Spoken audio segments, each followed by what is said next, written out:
এটা কিন্তু কোনো বাইরের কোনো দেশ বা কান্ট্রি না, এটা হতে পারে আমাদের বাংলাদেশ। কোথায় আপনারা যদি কেউ জানে থাকেন অবশ্যই কমেন্ট করে জানাবেন। এটা বিশেষ করে আমার প্রবাসী ভাইরা কিন্তু বলতে পারবেন এটা কোন স্থানে। এখন রাত্র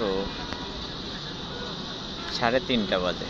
দেখেন সবাই কিন্তু অপেক্ষার প্রহরে গুনতেছে, কারণ অনেকের আত্মীয় স্বজন কিন্তু বিদেশে যাবে। দেখা যাচ্ছে সকাল 7টা 8টা 9টার দিকে আপনার ফ্লাইট, কারণ 2-3 ঘন্টা আগে দেখা যাচ্ছে আপনার ভিতরে ঢুকতে হয়। সে কারণে যারা দূরে থাকেন তারা কিন্তু দেখা যাচ্ছে রাত্রেই রওনা দিচ্ছেন, আস্তে আস্তে দেখা যাচ্ছে 2টা 3টা 4টা বাজছে। তারা কিন্তু দেখেন এখানে কিন্তু দেখেন হাজার হাজার মানুষ এখানে কিন্তু বসে আছে।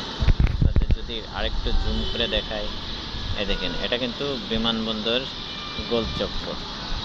এপাশেও যদি দেখেন, দেখেন এখানে কেউ শুয়ে আছে, কেউ বসে আছে, কেউ বা খাইতেছে।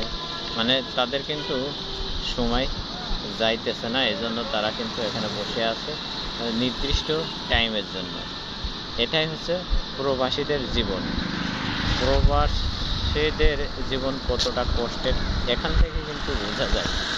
যখন যাবে তখনও কিন্তু সবাইকে কষ্ট দিয়ে যায়, কাঁদিয়ে যায়, তারপরে নিজেও কিন্তু দেখেন সারা রাত জেগে তারপরে কিন্তু যাইতেছে। একটা দৃশ্য, খুব সুন্দর একটা দৃশ্য, আসলে দেখার মতন একটা দৃশ্য।